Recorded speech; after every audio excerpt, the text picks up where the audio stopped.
Here. Board Member Storm? Here. Board Member Van Walker? Here. Supervisor Stanley? Here. Read the public notice. Read the public notice. Pursuant to Resolution 11418, the Town of Shandaken Town Board will hold a public hearing to hear those all in favor or against the town entering into a franchise agreement with Margaretville Telephone Company to be held on Monday, October 1st, 2018, at 6:30 prior to its regular monthly meeting at Shandaken Town Hall, 7209 New York State Route 28, Shandaken, New York, 12480, by order of the town of Shandaken Town Board. Thank you. I don't know if anybody's here to speak on behalf of this, but again, Margaretville Telephone Company has reached out to us. They, through New York State, received their blessing to extend to Shandaken, western portion of Shandaken, and we're looking forward to having them possibly come over here and provide us broadband service and cable service. Kendra, did you want to speak to Yes, this? I will. Good evening. My name is Kendra Groschel. I'm the administrative assistant at the Margaretville Telephone Company and its subsidiary FTC Cable. I'd like to first thank the board for allowing us to be here this evening. Accompanying me tonight is our plant manager, Steve Finch. We're here for the public hearing as part of the process of formalizing the cable franchise with the town of Shandaken. This was prompted by MTC receiving New York State broadband program office grant for matching grant funding to extend broadband services to what New York State deems unserved residents. For the town of Shandaken, the project scope is fairly limited. Steve will discuss that in a moment. The franchise is a formality. It's non-exclusive and mirrors the current franchise within the town. It establishes the initial service area, provides indemnification, guarantees the necessary insurances, allows us use of the rights of way, and allows performance like this. It's necessary for providing residential cable services. Given the technology, fiber to the home technology will be deploying, we will be able to provide internet, cable TV, as well as telephone service. Those along with being able to provide business services are key to producing a successful business model to support the sustainment in the densely populated area. The goal of the program is to extend the broadband service again. It's not to overbuild any other providers. An option for the franchise agreement is a franchise fee or a tax. This is based upon the percentage of cable television revenues minus taxes and business expenses and can be directly passed on to the customers. MTC is requesting deferral of these until the company reaches a customer density of 10 homes per plant mile. Since we will be serving rural, low-density areas, this fee is a competitive disadvantage in competing with the satellite providers. We've used the same language in other municipalities. It does go to the PSC for their final approval. Steve, anything about that? I think Kendra said it all. Hi, I'm Steve Finch from Margaretville Telephone Company. I am the plant manager. Certainly willing to answer any questions. And really our build out, as Kendra pointed out, is about broadband. It's what the New York State program is about. And in the town of Shandaken, identified as unserved areas are really a small portion of the area around Pine Hill and Big Indian. And we hope to be able to start the actual construction of that very soon, as a lot of it needs to be completed at the end of the year. So we're in the first part of next year. So we're really working diligently to be able to do that. And again, as Kendra pointed out, to sustain the broadband build out over the long term, while we have funds from the state to assist with that, long-term sustainment really has to include cable TV and telephone services as well. So that's our goal. Certainly over the long haul, we'd like to be able to provide more service into the town. We're not looking to overbuild anybody, as Kendra pointed out. In terms of who other providers are, it's really about serving the unserved at this point. So that's our goal. Unfortunately, those unserved are in very rural areas, and really to sustain, without support to sustain a system, we really need to be thinking about 35 homes per mile, when some of the areas are really only about 5 homes per mile that we're looking at. So thankfully we do have the New York State broadband program that's assisting with this project. Again, over the long haul, we'll look to expand our footprint in Shandaken and look forward to doing that. Unless there are any questions. You're saying it's an average of about 5 homes per mile? Well, Just a guess. yeah, approximately. Well, we know it's not 35. Definitely not. Do you think that's going to be very expensive even with the program? So in terms of... Because there's only, say, 5 houses or so per mile, is that going to be? So you're asking for the individual homeowners, is it going to be expensive for them? Yes. So the answer is no. I mean, the cost per homeowner will be the same as it is anywhere. Okay. The rates are the same no matter whether it's here in the town of Shandaken or in Lexington or Middletown. It's all the For same. us, for our customers. Yes. How many people do you think you can extend to based on where you are and where you can extend to in Shandaken? So in Shandaken, I don't have the actual number. It's really up behind Pine Hill. I call it up behind Pine Hill, up off Bonnie View Avenue. There's there's a couple of roads up in there that's not many homes, and then Rose Mountain area. Really, that's the area that we're focused on. That's the area. Barley Road and Broadband program office. So those are possible future locations, but for this exercise, it's those small areas. Again, and we got our information really primarily from the broadband program office. They had identified unserved areas. Right, wrong, or indifferent, there's some that obviously that didn't get, we're overseeing, and I overlooked, and I suspect that those will all come out in a future either federally funded program or we'll look to expand those areas. Answer your question? it's all good, right? Yeah, absolutely. Yeah. Yeah, down by us here, Muddy Brook. Now, there's no TV there, and that's, maybe the road is 2-3 miles. There's a few houses, but they're up in, you wouldn't be going down there, would you? So not in this initial phase, but again, we'd like to cover everybody. Yeah. So it's not covered. So. And also, when the trees go over the lines, is somebody gonna cut them down, or we're gonna leave them there for 2-3 years like Spectrum does? I don't want to get into that, but Well, certainly, outside plant maintenance is. this is going on here for, somebody's gotta do something. You call NICEAG, they can't cut it down, they just sold to a Spanish in Spain.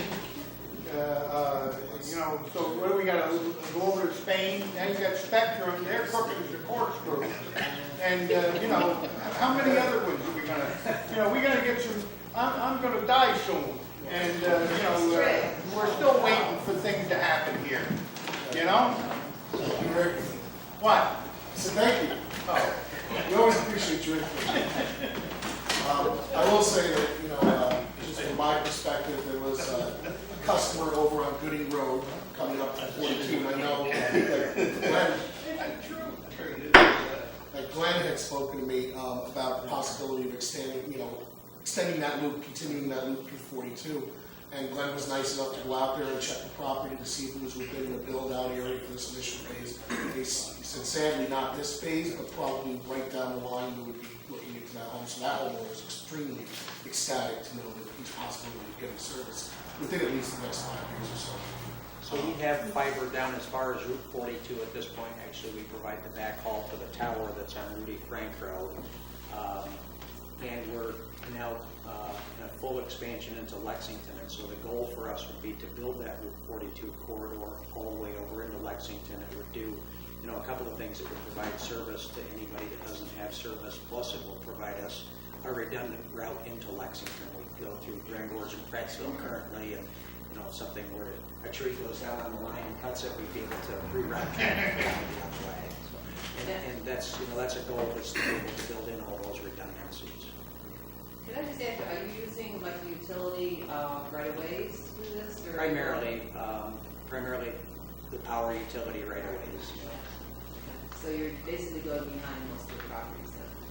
Wherever the power utilities go, Right. it's just easier for us. No, that makes sense, because they have the easement anyways. Yeah. Just a quick question. Is this also going to do improvements in the infrastructure with the phone lines? So what we're gonna provide is a fiber to the home, it's fiber right to the premise. And in terms of phones, so we provide a digital phone service over that, in those homes, in the areas that we'll serve.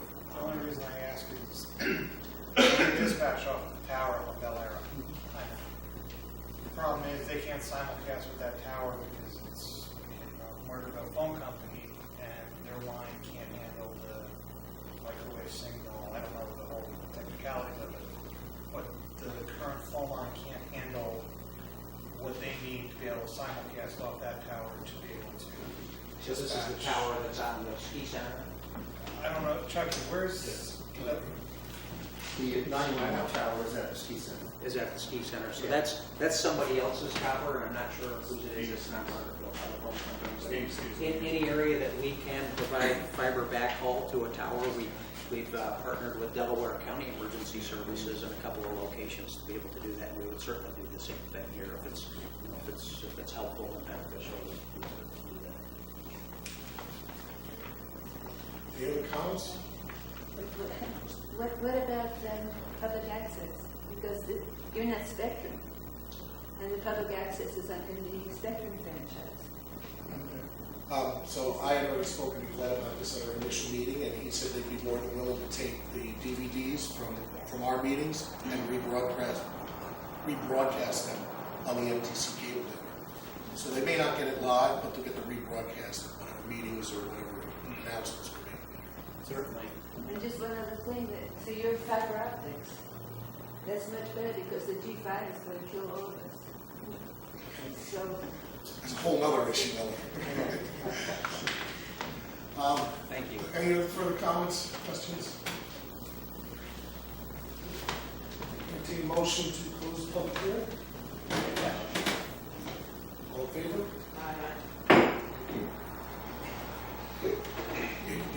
Up next is, this isn't really a public hearing, it's more of a public forum on bridge replacement for Peck Bridge. Again, we awarded this to New York Bridge Grant Program, or Bridge New York, I'm sorry. Bridge New York program, and the gentleman here from Creighton Manning to explain the project. Well, thank you for having me. Matt, I'm from Creighton Manning. We're doing the design, working with the Town Highway Department to progress this. It is a federally funded bridge replacement project, which carries 95% federal and state funds and then 5% local matching, which is out of the town's general highway fund for that. So basically, the project in general is a bridge replacement. The current bridge is approximately 19 feet for most of it. The waterway opening is inadequate, and the beams are pretty deteriorated. So the project proposes to remove the entire bridge, replace it with a longer span, obviously new materials, more durable, longer lasting, to maintain access on this dead-end road to the few houses in the recreation area to the north. The project will be constructed next year. We'll have a late winter letting, and that construction will begin somewhere in May next year, and will run probably all the way through September. There will be an on-site detour, which means basically we have to close the bridge to construct a new one, and we'll put an off-line to the side of it to maintain traffic, which would be an alternating one-way, very, very low volume, so there would be no traffic signal. It'll just be, single lane ahead signage to maintain traffic. Pardon? Yeah, well, I think you'd be all right because, if you go there and you see a car, you might be lucky. So, that's the crux of what's going on. It is going through an area where DEC is on one side, DEP is on the other side, so we've got some issues to deal with there, but we're progressing through that now. And this public forum is part of the design report, which there's a copy on the front table if anyone is interested. We also have a newsletter up there kind of going through exactly what I've just said. We welcome comments. My contact is here. Eric's contact is there as well. If you do have any contacts, feel free to call or email and let us know. Specifically, if you know anybody that lives there on the road. We did speak to one person that lives up there.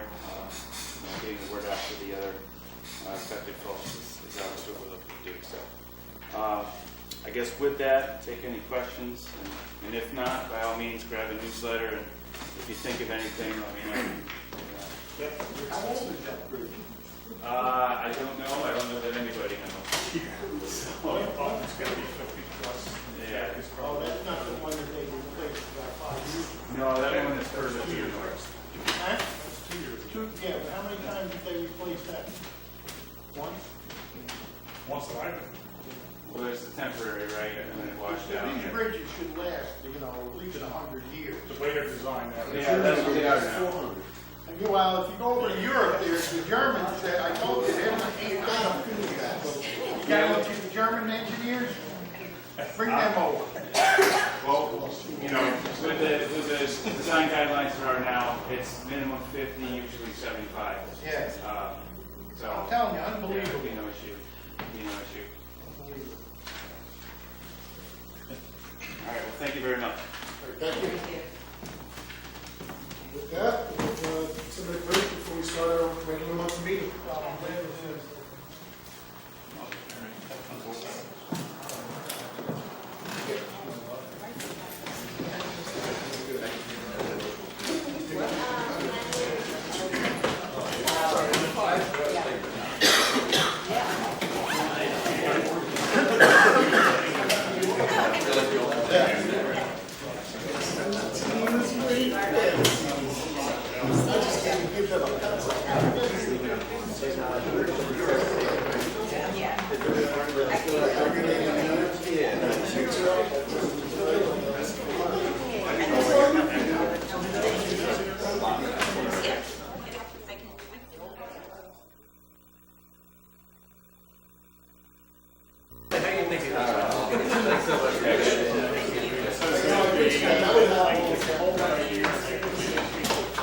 Sunday, just